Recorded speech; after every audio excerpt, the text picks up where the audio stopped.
Hello, everyone. I will go ahead and begin. Looks like we're a couple minutes past time, so we'll go ahead and start the webinar here. We are excited to have everyone here today.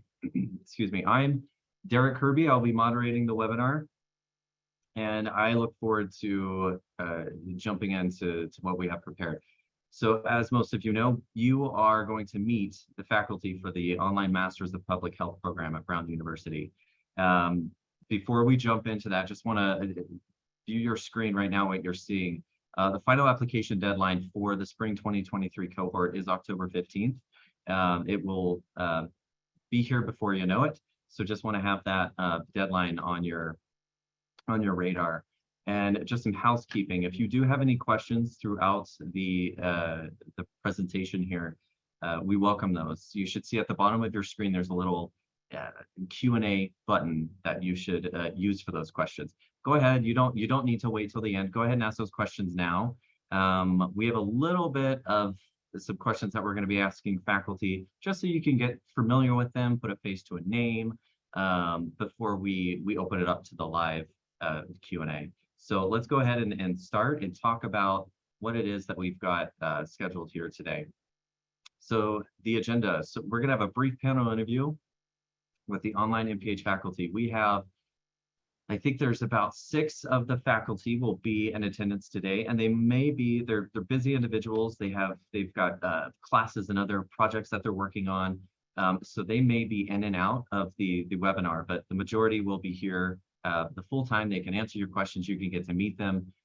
So it's really an exciting opportunity to see the people and hear from the people that will be instructing you in your courses. Then we'll talk about a little bit about Brown's Online MPH, what makes it unique, the application checklist, what are the requirements for the program, and then the big live Q&A where we'll get your questions answered. So let's jump in and meet the faculty that you'll be speaking about. So first and foremost, we have Jen Nazarino, who is one second here, having some, okay. Who's the inaugural director of the Online MPH program. Dr. Nazarino's research and teaching interests include social determinants of health and illness, global restructuring, an organization of health and long-term care, Filipino women's migration, labor and entrepreneurship. She's also the co-director of the Philippine Health Initiative for Research, Service, and Training. Next, we have Professor Adam Sullivan. He's the assistant professor of the practice in the Department of Biostatistics. He currently serves as the senior principal statistician at Servier Pharmaceuticals in Boston, Massachusetts. Adam received several teaching awards during his time here at Brown, including the 2018 and 2016 Dean's Award for Excellence in Teaching, 2018 Sheridan Junior Faculty Teaching Fellow, and 2017 Teaching with Technology Award, Showcase Award. Then we have Professor Hannah Ziobrowski. She's assistant professor in the Department of Epidemiology. Professor Ziobrowski is a psychiatric epidemiologist. Her research focuses on the development and treatment of mental disorders, with a particular interest in how stress and trauma impact mental health across the life course. Her research encompasses eating, mood, anxiety, and substance use disorders, and PTSD. We also have Dr. Karen Andis, Associate Professor, Department of Behavioral and Social Sciences. She's a broadly trained social scientist with 3 decades of experience in public health research, training, and practice. She has worked extensively on adolescent sexual and reproductive health, positive youth development, health disparities in African American and Latinx communities, and the social determinants of health. Next, we've got Professor Monica Dashi, assistant professor in the Department of Behavioral and Social Sciences. For nearly 20 years, Monica has consulted on public health research and practice projects in Africa, Asia, Europe, and North America. She's also the founder and principal of SAT, a public health consulting firm based in Connecticut. Dr. Michael Harvey is an assistant professor, Department of Health Services, Policy and Practice. Professor Harvey is a social scientist and qualitative methodologist with interest in academic public health education, public health theory, and access to specialty care within indigenous Guatemalan communities. For the past 10 years, he's been involved in rural Guatemala, collaborating with colleagues there to expand access to healthcare services. And next we have Alex Glazier, who's the Assistant Professor of the Practice Department of Health Services, Policy and Practice.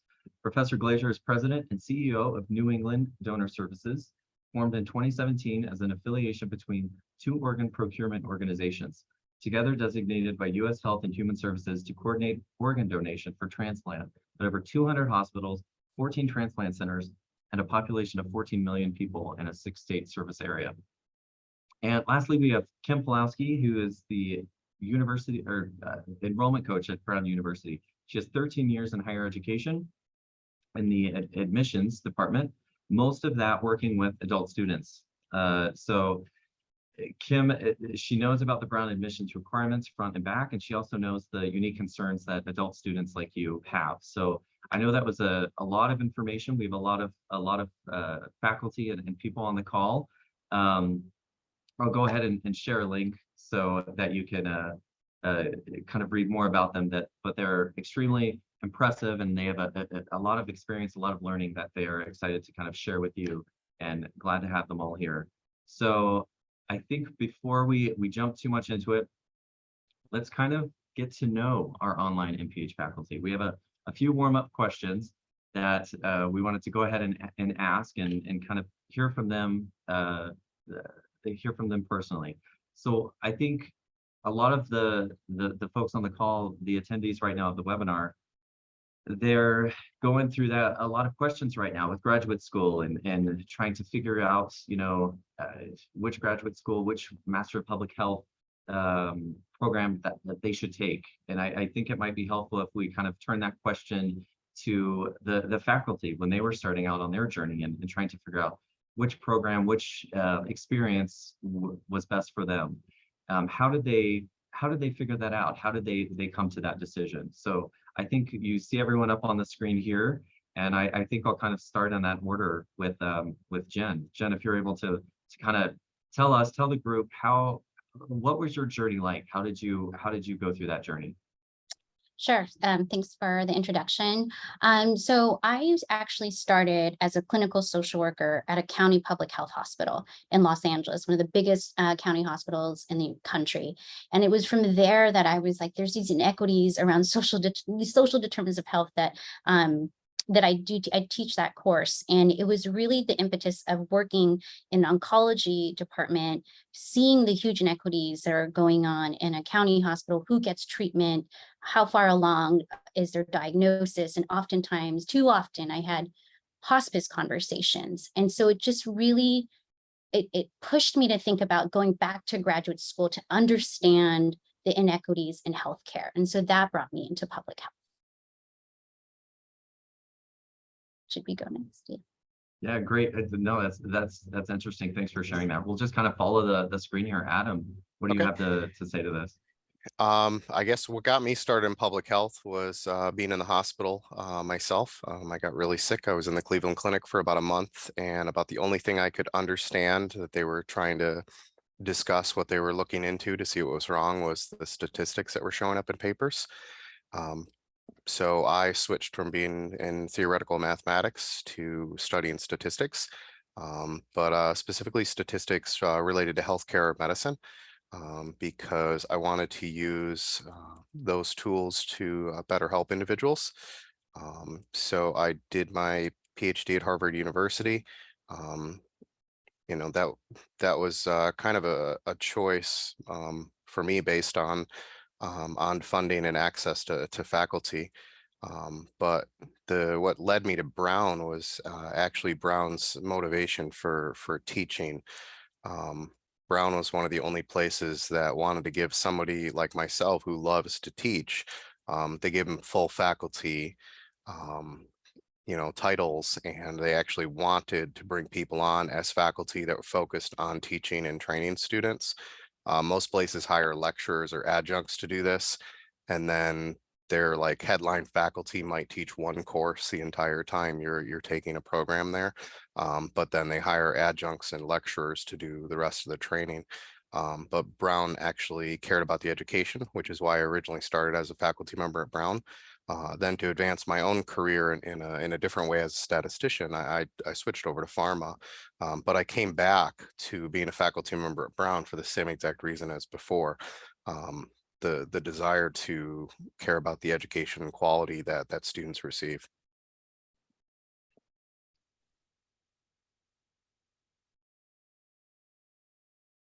Excellent. And Alex, what kind of how did your journey in public health begin? Yeah, my journey in public health really began with an interest as an undergrad, which was at Brown University, in bioethics, and thinking about the nexus between health policy, medical advancement, and ultimately that led me to law school and to get a degree in public health at the same time. I really wanted to work in the field in thinking about how to advance difficult policy issues that affected whole populations. And that led me to the career I'm in now, which is in organ donation and transplantation, and teaching leadership. And not because I have studied leadership for years, but because I've lived public health leadership for decades in my career, and thinking about, again, the whole population think, what does servant leadership mean in the field of public health? And what are some of the key things that you need as a leader in public health, whether you're leading a team, whether you're leading a project, whether you're leading an organization, or you're leading whole divisions in a government? There are some real differences within public health. And I think that one of the things that brought me to Brown and wanting to teach at Brown was, again, this practicality of learning public health by doing public health. And that's what I bring to the class here. Very interesting. Thank you. Karen, how about you? Well, I definitely took the scenic route to public health. I was a political science candidate for my PhD, and became really interested in the intersection and demographic change and development, but wasn't really sure I wanted to be an academic, ironically. So I took 2 years off during that program to direct a community health program on the north side of Chicago, where I had a community health worker project and really worked on the ground, promoting health in the early 90s. After that, after my PhD, I had a postdoc in international demography and then anthropological demography, and then wound up working at the CDC in reproductive health. So more and more my interests became focused on adolescents and youth and positive youth development. So I come from Emory now. I was at Emory for about 15 years, and I'm very pleased to join the faculty here. Love the mantra of learning public health by doing public health, and I'm really pleased to be in a program that prioritizes teaching. Fantastic. Monica, how about you? Yeah, thank you for the introduction, first, Derek. So I believe Karen was driving a VW Jetta on that scenic route, because I was right behind her on that scenic route. And I took a very long route to public health. I actually started with medical school. I was in medical school for about 3 years, and started to question whether or not that was something that was a good fit for me. Took some time off and applied to a development fellowship, which landed me in India doing public health work, not having had any exposure to public health, but having exposure to amazing mentors on the ground.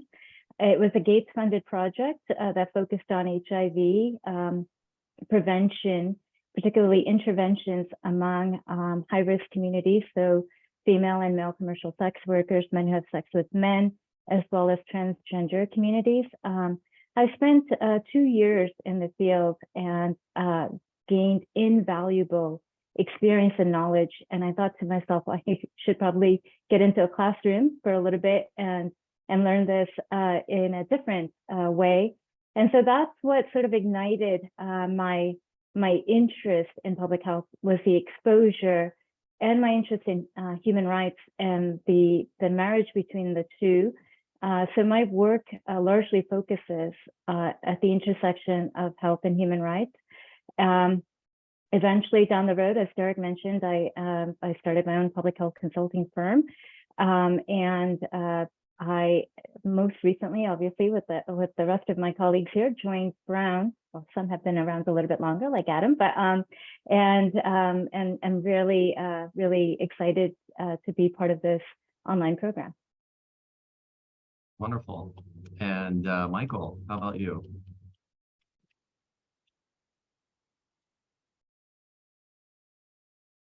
Oh, I think you're muted. Hi, yeah. So nice to be here and to be in conversation. Oh, can you hear me okay? Yes. How was that? Oh, much better. Okay, sorry How's about that. So I'm connecting from a train. It's so nice to be here and to be speaking with you all. What really got me into public health was speaking to basically people working in global health at the time, and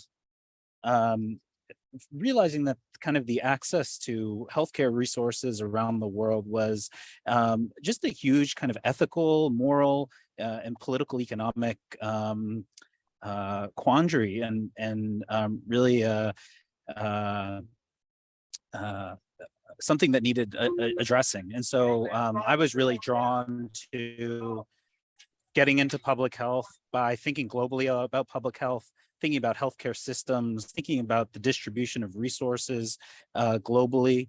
And that brought me back to the United States as well, thinking about how healthcare resources are distributed in the United States and how other social determinants of health are distributed in the United States. So that's kind of my introduction to the field.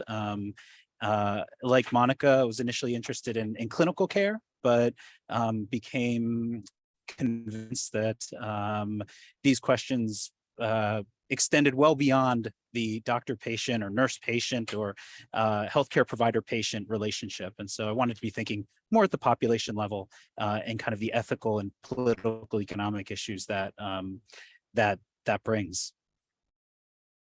Wonderful. This has been super interesting hearing from all of you. Unfortunately, Hannah Ziobrowski wasn't able to make the presentation today.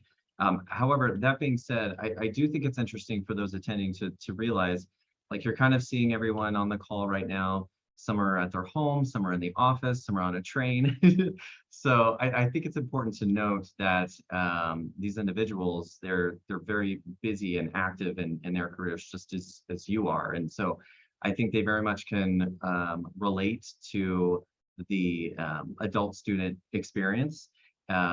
Busy individuals who really have a passion in public health, and how can they make that work in their lives that they have right now, the very busy lives that they have right now. So these individuals, as you can see, they were able to make it work and have success with it. And so I think kind of learning from them, not just about public health, but learning from people who have kind of stepped in that journey and made a similar journey that you are beginning to make right now is very important.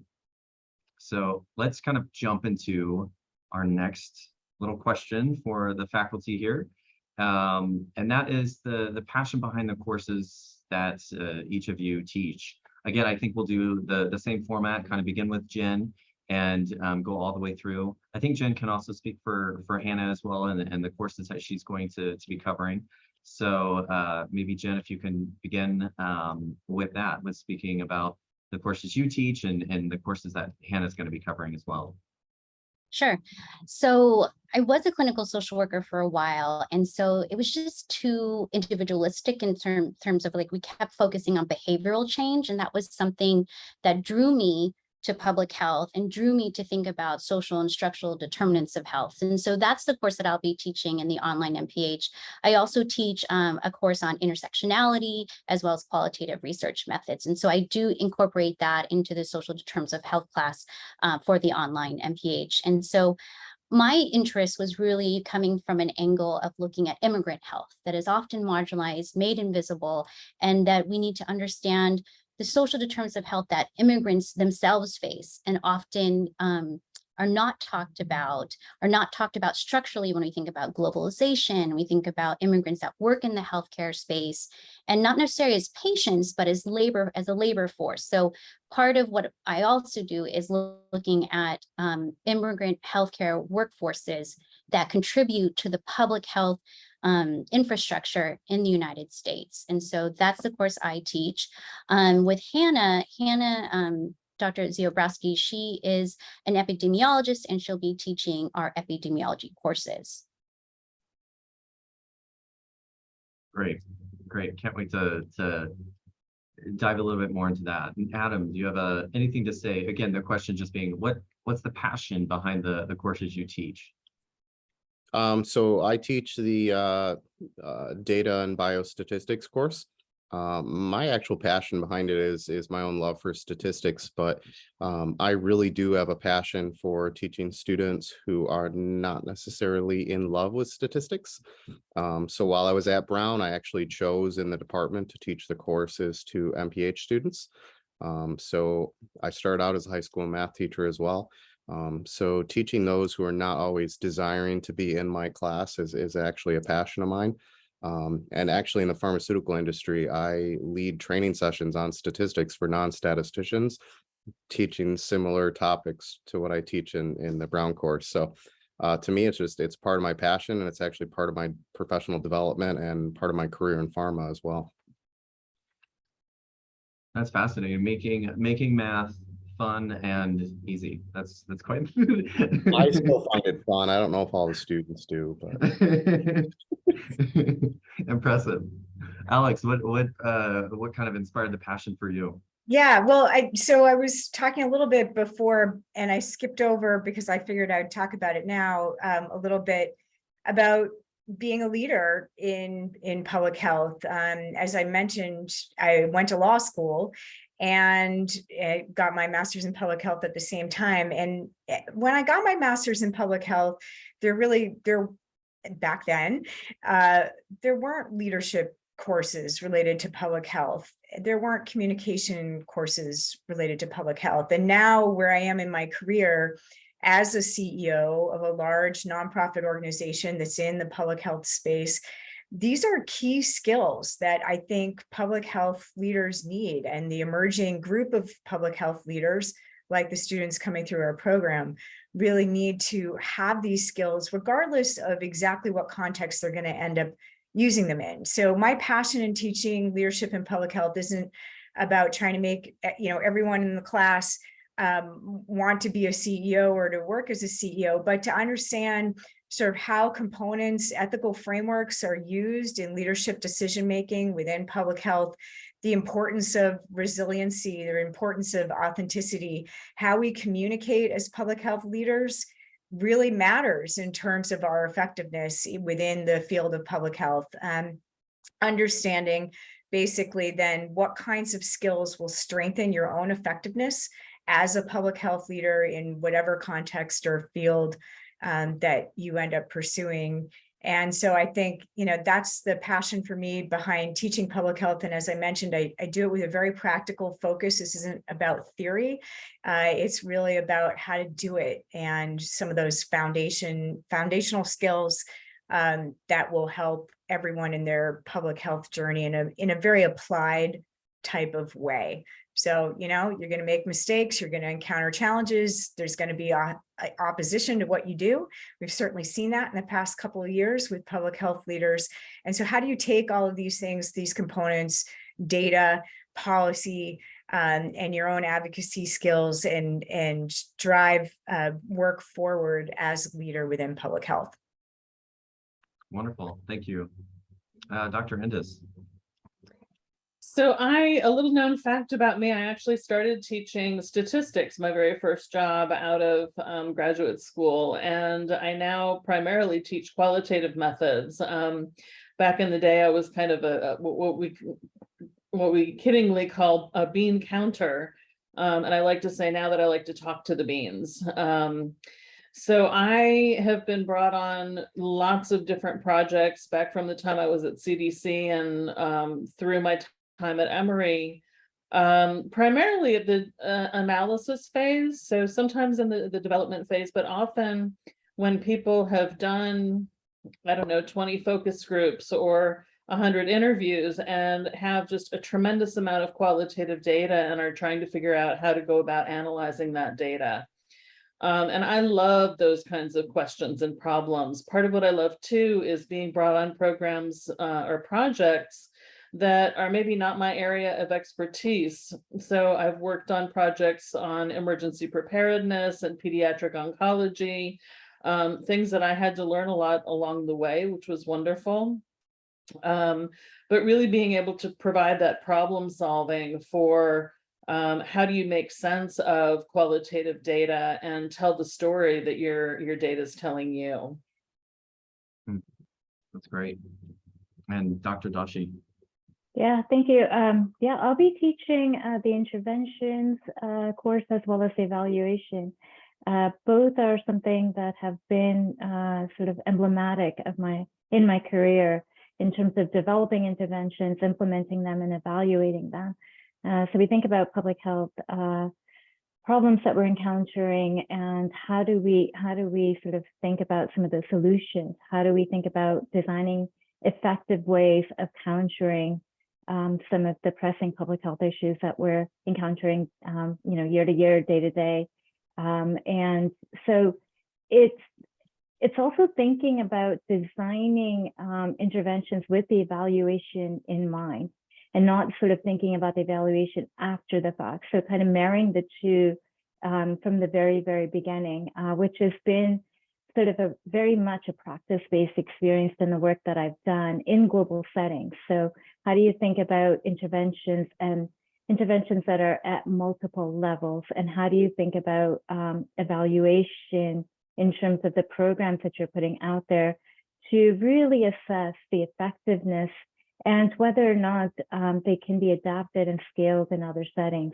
So thinking through all of that has been a huge part of my career. And so a lot of what happens is those field experiences then get brought into the classroom to really talk about things that we've tried in terms of case studies, things that have worked, things that haven't worked, and then how do we think about various sort of interventions that have been tried in different settings, and improving them and scaling them. So that is what I'll be focusing on during for the online MPH. Wonderful, thank you. Professor Harvey. Hi, yes. So I'll be teaching a comparative health systems course and a health systems and policy course as well. And I think one thing that I really like to convey in these courses, and the reason that things kind of that drew me to them in the first place, is that, these aren't just kind of technical questions of metrics, questions of financing and delivery, but they're also questions of who gets access to care and who doesn't. They're questions of who lives longer and who lives shorter lives. There's questions of, political power and political priorities. So really trying to bring in not just the kind of analytical questions, but also the broader, as others were saying, kind of structural issues that shape healthcare systems and shape who has access to care and who doesn't have access to care. And for those who do have access to care, how much care they have access to, what sort of care they have access to. So bringing into those kind of political and ethical debates as well, I think is really important. In addition to being able to write a policy brief and assess a healthcare system, I think we all also need to engage with those kind of ethical aspects. Great insight. Great insight. Thank you all for sharing that about your passions and behind those courses. It's always interesting to see not only what led to your desire to enter the industry of public health, but why you feel so inclined and passionate about what it is that you're teaching. I think that's really interesting to hear about. And again, reminder for those on the call, feel free to enter in your questions in the Q&A. I just want to give a shout out to that once again. we will be beginning that here shortly. I want to make sure your questions are not missed. And before we jump into that, though, one final question for everyone. And this is kind of a lighter question, but very curious about your guilty pleasure when you're not kind of trying to solve the challenges of public health all around the world. What is it that you do to relax and recharge, whether that's food or a TV show or anything of that nature? What is it that kind of lets you unplug and feel a little feel a little guilty or have a little fun? And Jen, we'll start with you again. So I'm in the process of remodeling my home. So I am all about Netflix and any show related to, flipping homes or like sunset, like some selling sunset. I don't know, those kind of shows. I just turn it on. It's noise to me to some degree, but also I enjoy watching anything related to home improvement. So that is a guilty pleasure of mine. It is kind of funny, those shows, they do like a whole house remodel for $10,000. They just it just seems very unrealistic, but I guess that's part of the draw of the show. So interesting. What about you, Dr. Sullivan?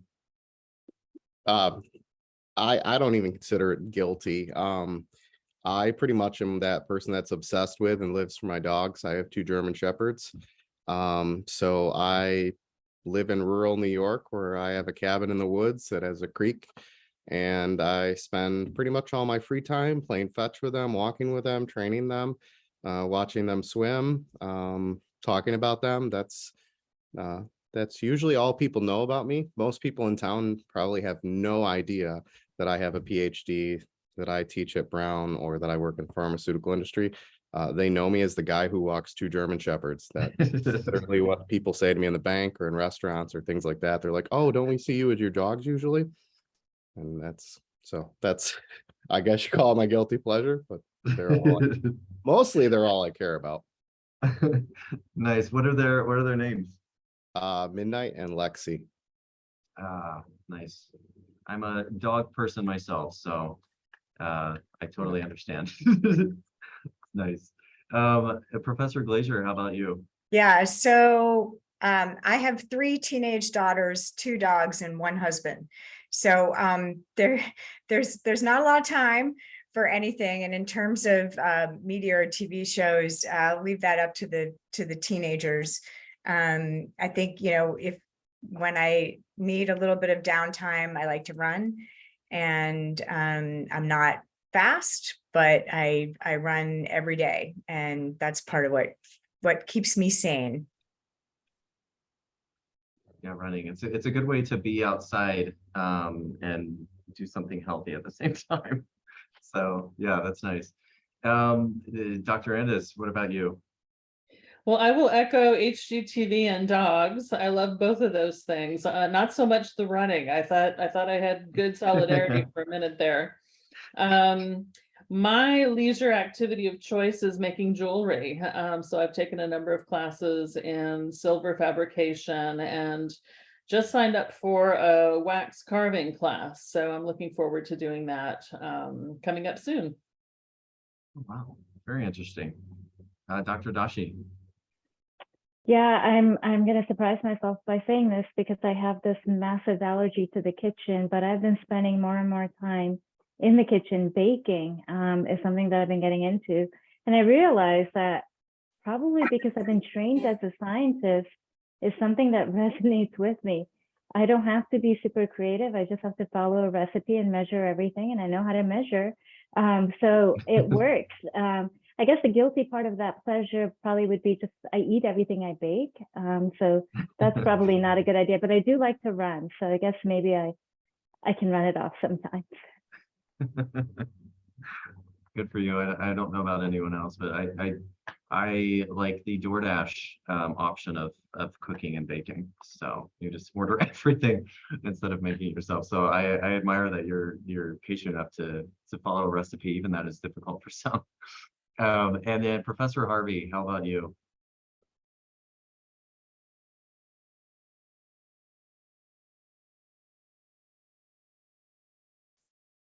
Oh, I don't know. We might have lost him. We may have lost him. Professor Harvey was calling in from a train. Oh, are you there? I'm sorry. I was only just going to comment that I started a little pandemic gym during the first few years of the pandemic. So that's my kind of guilty pleasure, is having some time to exercise and use some of this overly expensive equipment. Yeah, put that to use, justify the cost. Yes, that all makes sense. And again, Hannah couldn't be with us, so she's not able to share her guilty pleasure unless someone on the call knows, then they can share it. They can share it for her. But could make otherwise, something up. She hikes. it just and makes travels. Oh, she likes to travel. She likes to travel, hikes. That's usually what I see on her social media. Oh, wow. So That's great. Yeah. So Could I- anyways, Could I, oh, Derek, can I just say, can we just put a plug in? Like, so what's really wonderful about Brown is that Adam was a mentor for Hannah when she was doing her PhD. And I think it just shows that we keep coming back to Brown. We've had a really, Oh. I mean, Adam, I don't want to speak for you, but you've been a mentor for Anna, and Hannah has come back to be a professor, and you have come back to be a professor. So I just- sat on her committee, and her and I had long talks before she accepted this offer. wow. That's wow, that's very interesting. That's great. Okay, and just for everyone that's attending, hopefully this part of the presentation, you can realize, you know, Brown University professors, they're just like us. So hopefully that's inspiring to all of you. So let's move into a quick section before we get to the live Q&A, which is coming up here very shortly. But Dr. Nazarino is going to kind of take us through briefly about just what makes this online MPH program unique. There's obviously many you can choose from. So why Brown? So I definitely want to highlight our case-based learning that we provide. I'm going to even point to Professor Glacier. She's a law professor that has created her own case studies that she implements into her classroom. But I do think case-based learning, talking about real-world problems that we can apply immediately into our respective professions, because we do have not just people that are in healthcare that are in our cohort. We have people from the private sector, we have lawyers, we have CPAs, we have CEOs of companies that have joined us at the School of Public Health and are doing the online MPH. And I do believe case-based learning is just a real practical, pragmatic way to apply public health challenges. And then we're 100% online. Asynchronous courses provide you with, we really designed it that way because we really wanted to focus on flexibility for our students. And then however, we also provide synchronous sessions, weekly sessions, so that you do have FaceTime with your faculty member every week and can go through labs, talk about labs, biostats labs with Adam or Professor Sullivan, as well as talk about the case studies that Professor Glacier presents in her course. And then we definitely have prepare you for leadership. And Professor Glacier has definitely talked about that and talked about her experience and how her class really prepares the next generation of public health leaders in our country and around the globe. In terms of class size, we do we have a cohort of around 60 students this semester, and we break up our students into sections of 30 students. And so just to kind of keep it intimate, so students can interact with each other, work with each other as they're tackling biostats problems or talking about case studies that Alex has presented in her class. And I do believe we're competitively priced at $60,000, which is $5,000 per course. There's 12 courses in this program, and we do offer merit-based scholarships, and next year we'll also be providing financial aid. Great. Great, wonderful. And again, if you do have any questions about the program that maybe weren't covered in this slide here, please ask those questions in the Q&A feature that you see at the bottom of your screen. We'll get those answered. And Derek, can I also introduce Dr. Nithya Ramesh? She is the online MPH manager, and she's a clinician as well. And so we both are hands-on in the program, and you also oversee I oversee the day-to-day logistics. So students would come to me if they have any issues in the program, if they want extensions, if they want a custom plan of study, I would be the person they go to, and I sort of help triage any issues faced in the program. But yeah, we're a pretty hands-on program, and Jen and I are very involved in all of our student affairs. Oh, great. Awesome. Welcome, Nithya. It's good to Thank have you here. You can help field some of these questions as we get them Sure. in. Perfect. And I just want to point out it's 60,000 for the 2 years combined. That had been a question in a previous webinar, so I just want to clarify. Yeah. It's not per year, it's for the whole program. Great. Good distinction. Yeah. And then moving on to some of the demographic information, Dr. Nazarino is going to kind of share a little bit more information here as well. We're really proud of the demographics of our students. 52% students of color, 34% are from historically underrepresented groups. We're very much focused, and the foundation and the premise of starting the online MPH is to make sure that as we're studying vulnerable groups, that these groups are also part of our cohort, that they are studying and being part of Brown and learning about the public health challenges that they're facing as they themselves are experts and can bring that into the classroom. So we're very proud of the diversity, not just in race, ethnicity, but our age groups, our gender, we have international students that have joined us as well, in addition to those that have been born in the US. We have folks that are from the military, first generation students from junior college that went to junior college and then went to a 4-year university and now is with us at Brown. I am very proud of the 72% of our students did receive a merit-based scholarship. So I would really encourage you to apply, because you will be assessed for a merit-based scholarship. And then the years of work experience that our students have, anywhere from 2 years. You do have to have at least 2 years of experience, but then we do have 31% of our students have over 10 years of experience, and our mean GPA is 3.45. In terms of where we're all located, predominantly right now in our first year, we have domestic students that are from the US, particularly from the East Coast, but we are definitely attracting people from the West Coast, from parts of the South, as well as the Midwest. In terms of international students, we have students from South Africa, Ghana, Canada, but we also have students from France and India that has recently joined us as well. Great. Yeah, so interesting stats on the program. Thanks for sharing that. And then we're also going to talk a little bit more about the technical side, and this is the application. So we've heard from the faculty, we've heard about the program and the different aspects of the program. And the one way to get access to faculty and their experiences and their knowledge and to get access to this program and be considered for those merit-based scholarships is through the application. And so Kim Pulowski, the enrollment coach, she's going to talk to us a little bit about that. Thanks, Derek. I am going to actually zip through this just simply because I want to hear more from the faculty. I am sitting here with my mouth open. This is absolutely exciting and I am enjoying it immensely. So let's just talk real quick about the application process. We use an application platform called SOFAS. Most people are pretty familiar with that, but that is what we use. And so what is required at bare minimum is a bachelor's degree. A lot of folks have more than that, which is great, but if anything, you need a bachelor's degree from an accredited university. You need, as Jen had mentioned, 2 years of professional experience. And as it's noted in here, prior to the start date. So sometimes when we're talking to you, you may have about 1.5 years of work experience, but you're not wanting to start your degree until next fall.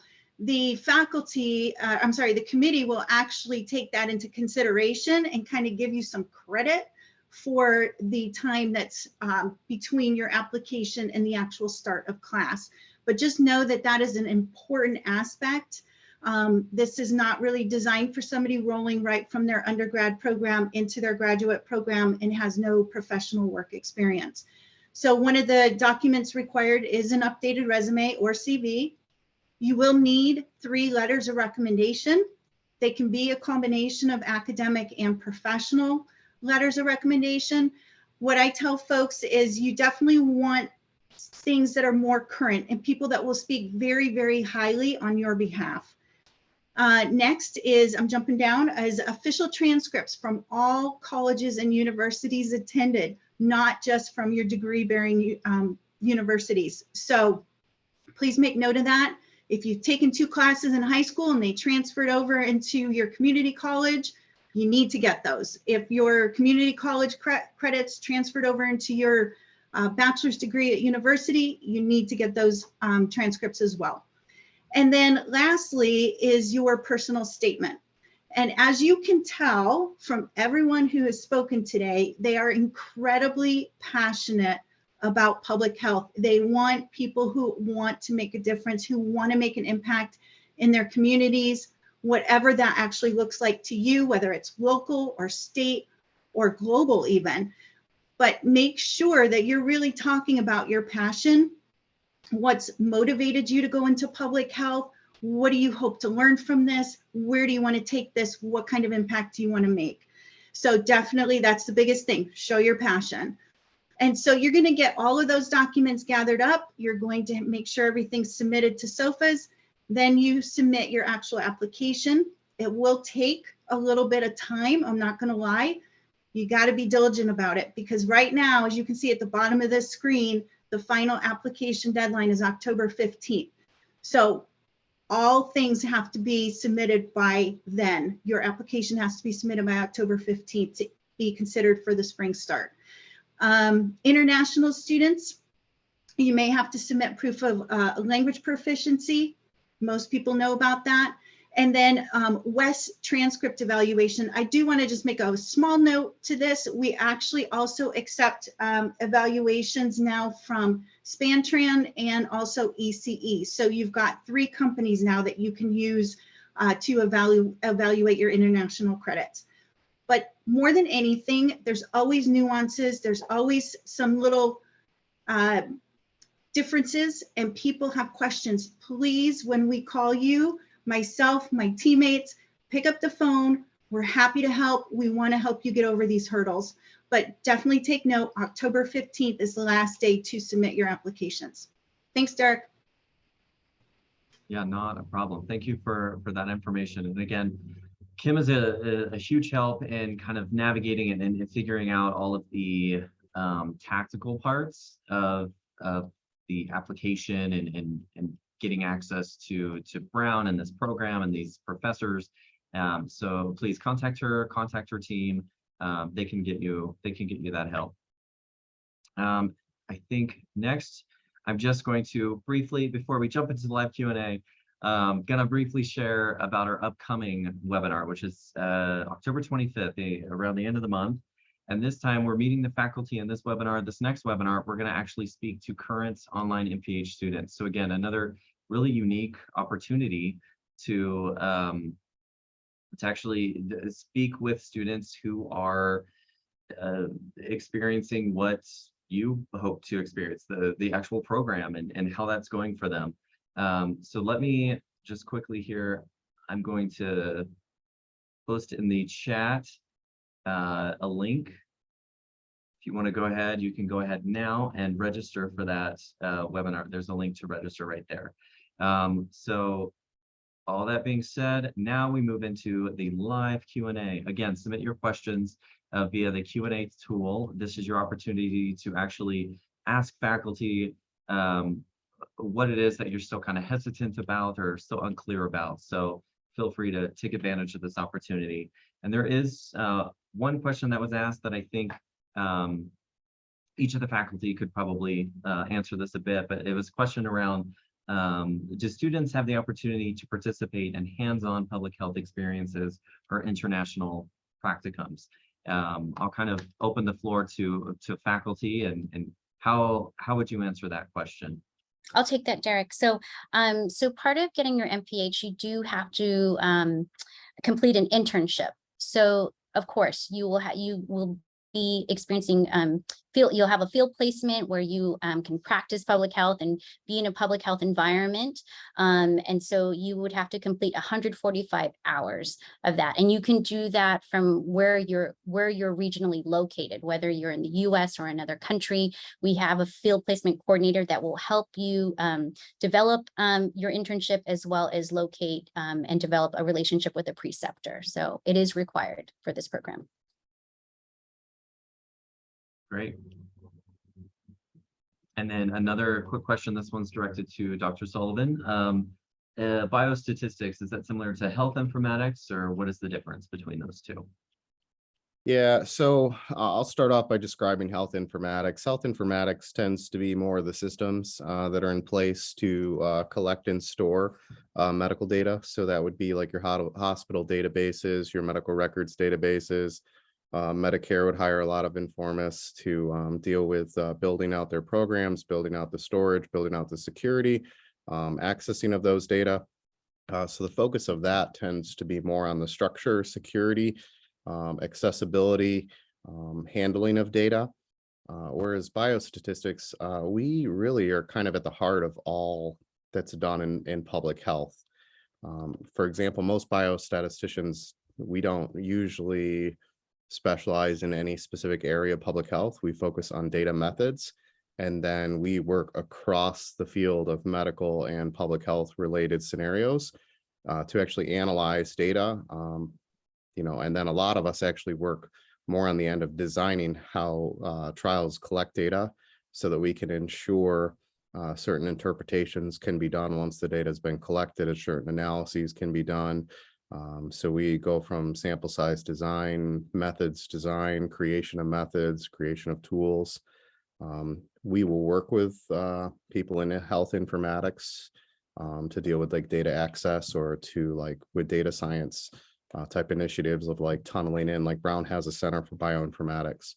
And we actually, the biostat department works with them to access real-time hospital data so that we can actually do a lot of large care trials with that. But there are two pretty distinct fields in terms of if you want to design and analyze trials and data, or if you want to be more on the infrastructure end of databases, designing them, planning those areas out. So they work together, but they are very different. Right. Another question that we get a lot from just students in general, and I see one that kind of has popped up now, but how did each of you, when you were kind of taking this graduate program, I'm sure you were busy, you had other things going on in your life. How did you balance that with your studies, especially if you were working full time? And how does this program, how would you say this program helps you if you do have that full-time workload? So I can take this question. I think our students are doing about 15 to 20 hours worth of work each week. If that's not something you're able to dedicate towards your program, we do offer custom plans of study. So we have some students who are doing one course at a time. So that really significantly reduces their workload for the semester. I'm also somebody who's working while doing a program part-time, and I think it's about, working with the faculty and your program administrators to really just find your schedule and make it work for you. And we're open to working with you and making sure that you are accommodated for this. Yeah, And go ahead, Adam. Oh, I actually drove bus and like school bus and transit bus to put myself through my first master's degree. And all of it was about figuring out all the little bit of downtime I had where I wasn't working. I was attending an in-person program, so I would work around my class schedule, and then I'd work like 70 hours a week. So basically anytime I had free time, I was studying or I was doing assignments. So even if I could only spend 20 minutes doing an assignment, I would start doing that for 20 minutes. I didn't sleep a whole lot during that time. So my suggestion would be to not have like 2 jobs that are almost both full-time. But I would say that a lot of it, like, we were talking about guilty pleasures. Your guilty pleasure during a program like this will actually be focusing on your studies, because This is an aspect of your life where you're seeking to improve, your career, or you're seeking to improve what you can have an impact on. And so there are sacrifices that will have to be made. And I don't want to make that sound light, because I don't want you to enter a program like this and then just feel overwhelmed. But you will be taking time away from hobbies or some time away from your family to be pursuing this, especially at the level that we have expectations for. And I'll I just do, say- oh, sorry. No, I'll just say that I'm also in a Master's of Fine Arts program right now in narrative nonfiction writing. So I am currently doing exactly what you're doing, working full-time and doing a master's program on the side. And I think it mainly means fewer guilty pleasures. And I really would echo what Adam says, that you will find 20 minutes here and 30 minutes there. And hopefully it provides a change of pace for you, and some extra interest in what you're doing. Yeah, I just wanted to add that the way our program is structured is that most of it is done asynchronously. So we expect you to consume the content at your own, when you find the time during your week, you would consume the content. Even our synchronous session is optional. We do record the session so that you can, if you're unable to make it for some reason, you have the option of going back and reviewing the session, the recording of the session. So we're really trying to work with your schedules here. It is beneficial to attend the synchronous sessions. I would say I've been in those sessions with Adam and Alex, and I know that students get a lot of value from attending those. But for those of you, if you have a standing meeting with your boss at that time and you really can't move it, then we do have recordings to Yeah. accommodate that.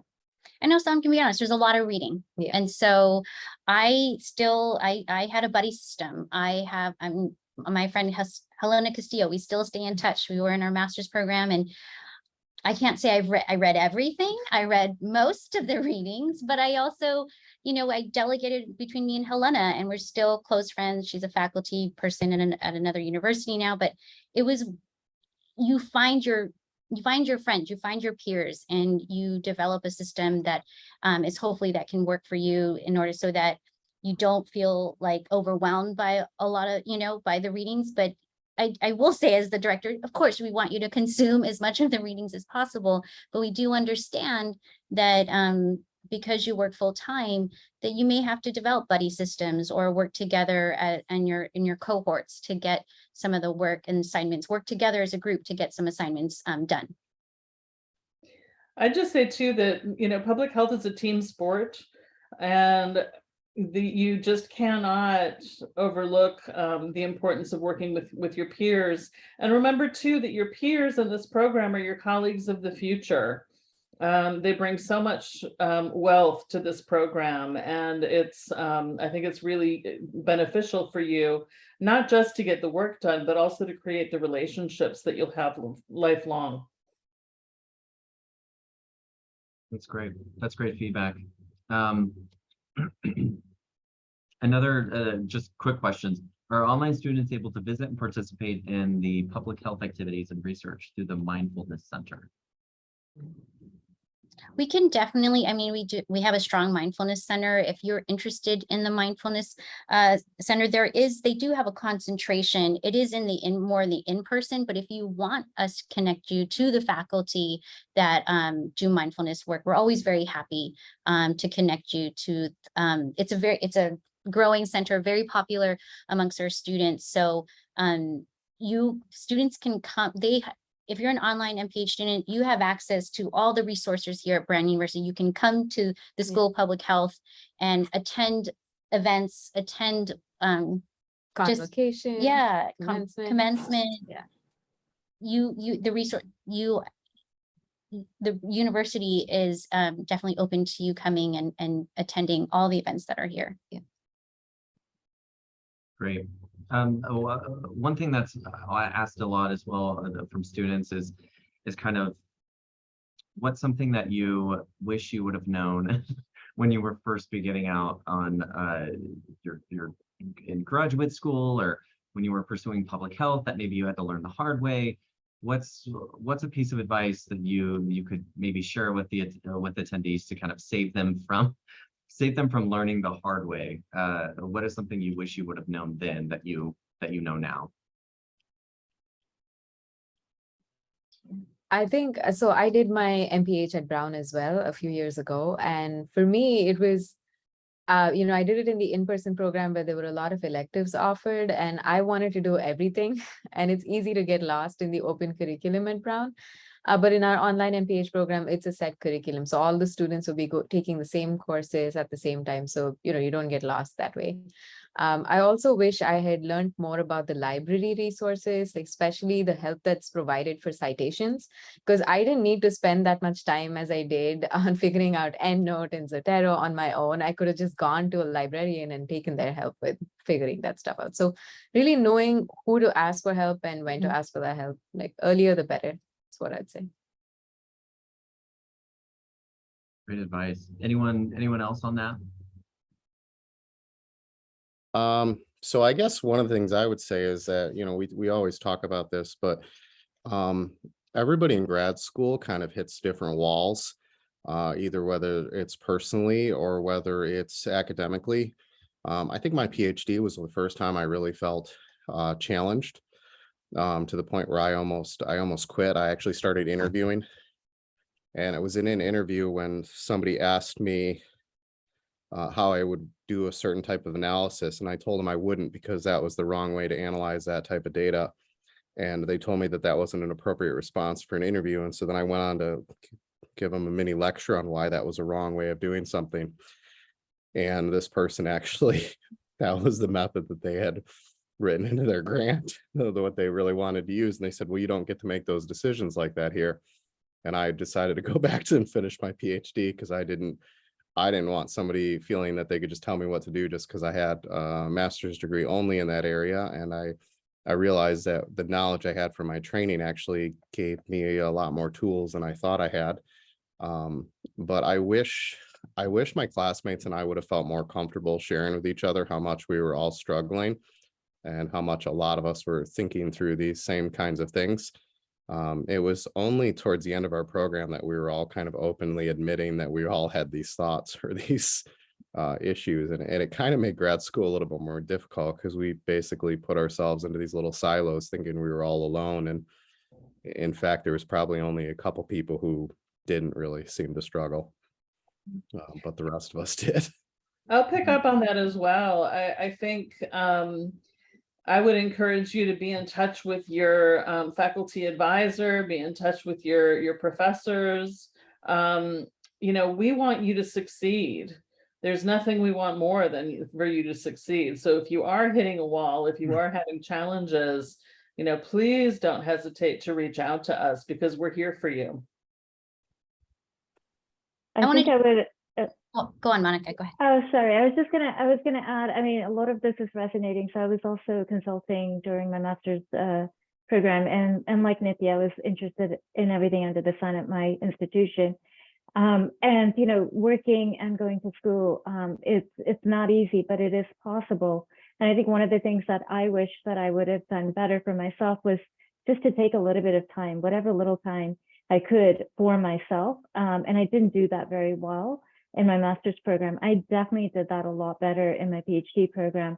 But that, I think that is, we talk about sort of the fact that we struggle with the 24-hour day time cycle, but I think it's so important just to take a little bit of time, even if it's 5 minutes of closing your eyes and whatever it is that you do when you close your eyes, meditating or whatever it is, thinking about that big dessert that you're going to bake. Whatever it is, I think it's really important to do that. And I wish that someone would have sort of, encouraged me and instilled that in me, because I definitely didn't do that for myself. I just also really want to add how proud I am of how we designed this program, in the sense that students have a core faculty advisor that they would at least meet once a month. And in my master's program, I didn't even know who my core faculty advisor till after 2 years. I didn't even know I had one, and I just felt, I didn't know that was available beyond the faculty that were teaching the courses. And so I really am proud of how high touch we are, that the faculty are very much involved with the students, really do care about your success. We want you to do well. We're available. We want to talk through your internship. We want to talk through your, so at the end of your towards the end of the 2 to 3 years, however long it takes you to finish the degree, you do have a integrated learning experience project, which is kind of like a thesis, but it's really about focused on developing solutions to public health challenges that you're really passionate about. And you have the faculty to really guide you through that. So really proud about that with our program. And then there's a few questions about the internship. One, does the internship experience, does that count towards the 2 years of professional experience that are required to apply for this program? And what are some examples of internships that students have completed for this program? Yeah. I can talk about my internship experience. So I worked at the State Department of Health in Rhode Island, where I created a GIS map. I'm a dentist by training, so I was really interested in how the CELINS program in Rhode Island worked. So I was curious of whether they are more available for students at schools where there's students with high need versus other areas. So I did a map, and we could see that we were serving some areas that had a need, but then there were a lot of gaps in the service areas. So I helped the State Department of Health figure that out. But I mean, my internship ended up becoming a 1-year-long research assistantship because I wanted to continue working at the State Department of Health. We require 145 hours of internship, and more often than not, students tend to exceed that amount of time, I think. My internship was at a community mental health center because I was interested in looking at the intersection of public health and mental health.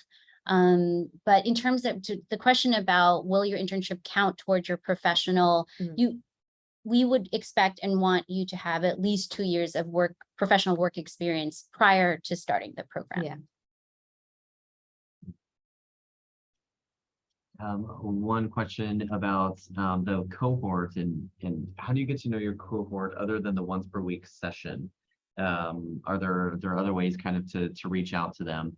And are, I guess, online students, are they also considered members of the Brown community in terms of ID and accessibility to resources? How would you answer that? Yes, absolutely. So our students all have access to everything at Brown, everything that Brown has to offer. If you come here in person, you can pick up a physical ID. If not, you'll be given a digital ID that you have on the Brown U app that lets you in everywhere. If you need a physical ID, you'd have to come in here because you need to show your proof of identification for it. And then it's very simple, and it gives you access to all the spaces at Brown, the libraries, everything. And then what was the previous question on that? Oh, how do you get to know your cohort other than the yeah. once per week session? So our students have been, they've all created a Slack channel where they communicate with each other. They have WhatsApp groups, they have GChat. So they've found multiple ways to stay in touch with each other as a cohort. We also have core groups. So we've divided the class into smaller groups and assigned faculty advisors. So each of the faculty you see on this call here have students that they're advising. And those groups also have separate communication groups, like they have a WhatsApp group again for their core group, and they meet with their core advisor once a month where they talk about issues in the program. We have received feedback on things through the core advising session. So I think that they've been really helpful for students to stay connected with each other as well as with the program. Yeah, and then if there's other ways, like, we have an Instagram account for our program, and then I think there's talk of creating a Facebook group as well. So they all stay in touch through that way. And so, and we all share, students share where they're regionally located. So we have students in California that are getting together. We have students in New Jersey getting together, and Boston getting together. It's really wonderful that they're finding each other and building community, and we help support that as well. Yeah, and even our international students, like we have one student from India and one from France, and when they're traveling and they're planning to, like, because this program gives you flexibility so you can travel while doing the program, I think they're also planning on meeting up with each other when they travel and visit. They've only known each other a month, but there's already a community that's being built. Right, and we also have a graduate student council. 8 of our students have already self-nominated themselves to be on the graduate student council, which is fantastic. They want to get involved. The graduate student council we have here at the School of Public Health really is the voice of the students, and 8 have self-nominated themselves for 2 positions. So it's lovely to see them wanting to get involved. Yeah.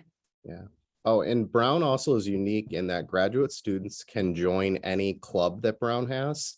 Mhm. So you can search the Brown website and you can find any kind of club or any kind of activity and find out if they have an online element or if they're having meetups or anything like that. So most colleges, the clubs are only open to undergrads and grad students are kind of off on their own, but Brown opens it up to the entire community. So once you are a student, you have access to all those clubs, resources, chat groups, listservs that they have tons of. Like, so if you're in Connecticut or Boston, there's the easy ability for you to come down and participate in different groups or clubs that you want to be involved in as well. That's great. And then we're going to be wrapping up here soon. And again, if we don't get to your questions, reach out. The next slide here will have some information in terms of emails that you can email, but Kim, again, she can help you with any questions you have. We can get those answers. But one final question again has to do with the 2 years of working experience. I know that that is a question that comes up a lot, and so I kind of want to definitely make sure we get those answered. But the questions about, does it have to be in public health? This particular student has a lot of experience in media, has a media background, and they're just wondering if it needs to be in public health. Definitely not. Public health is very interdisciplinary. So you don't have to be in healthcare. You can be from other industries. Also, we do look at your CV. I worked during my undergrad. So that if you are working during your undergrad, we account for that too, because some undergrad students, they have to work. And so that we do account when we look in to see if you have at least 2 years of experience. We would love to bring folks that are in healthcare but also outside of healthcare. Yeah, like we have people who are economists who come in, people from tech who decided they want a career change and want to do a health tech startup. So yeah, we have people from very different fields in our program. Yeah. Great, good to know. And I think that is all that we have for this go around. So again, any questions that you have, here's the information here that will go directly to Kim. There's a phone number as well. Wanted to remind you of the deadlines again, October 15th. Classes start in January. And thanks again. Wanted to thank all of those who have attended and all of our speakers. I think this is a unique opportunity to kind of have everyone meet together and talk about the program that we're really excited about. So we hope to see you when classes start on January 25th. And thank you for everyone attending here today. And hopefully you have a great rest of the week. Thank you. Thank you, Derek. Thanks, everybody. Thanks, Bye. everyone. Bye, everyone. Everybody.